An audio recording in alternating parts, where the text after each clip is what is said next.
निजर प्रशंसा शुणा समस्ते भल पाती मात्र समालोचना शुणा केही भी प्रस्तुत न था किंतु एक कथा सत प्रशंसा आम कामर त्रुटि आमको देखाई न थाए बरं समालोचना ही आम करुवा काम केउठी त्रुटि अच्छी ताहा आम आगरे आनी थोई दिए। तेणु समालोचना को शुणा और धैर्य धरी निजर काम त्रुटि सुधारिबा ही आवश्यक।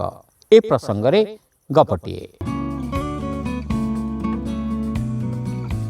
गोटे सहर रे थिले जने शिल्पी से खूब कम मूर्ति गढ़ुतिले किंतु जेतेबेले भी से गोटे मूर्ति संपूर्ण करुतिले सारा सहर रे चहल पड़ जाउतिला। लोके कहूतिले एभली मूर्ति कौन सी मनीष पक्षर गढ़िबा संभव नुहे। जड़े प्रतिभावान तरुण शिल्पी पाखरे पहुंची तांकठारु मूर्ति तैयारीर कला शिखिबाकु चाहिए। शिल्पी किछि कहिले नाही किंतु तांको पत्नी कहिले जदि तुम सतरे किछि शिखिबाकु चाह तेबे आम घरे गोटे दिन रुह तांको अगोचर रे तांको अनुध्यान कर देखिब शिखिजिब। तरुण कहिला दिनकर शिखिजिबी ଏହା कौन संभव।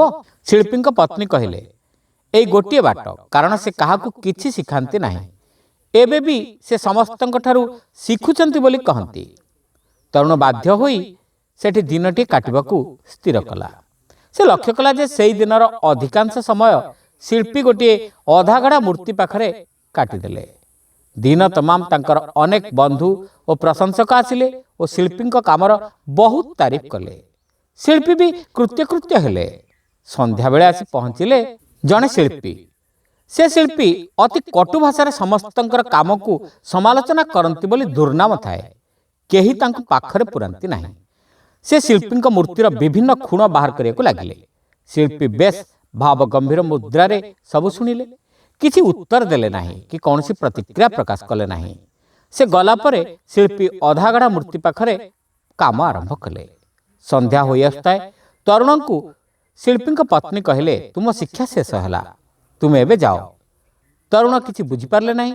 शिल्पी पत्नी कहले मो स्वामी निज बंधु और प्रशंसक कथा शुणी खुशी हेले सत किंतु से सब को गुरुत्व देले नाही किंतु तांको तीव्र समालोचना करथुवा शिल्पी कथा को गुरुत्व दे निज खुण बाबद रे सचेतन होई काम आरंभ कले।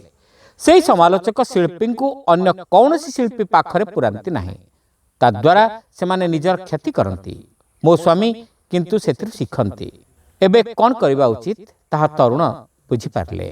श्रोता बंधु कथाटी आपनकु केमिति लागिला कमेंट करी निश्चित जणाइबे।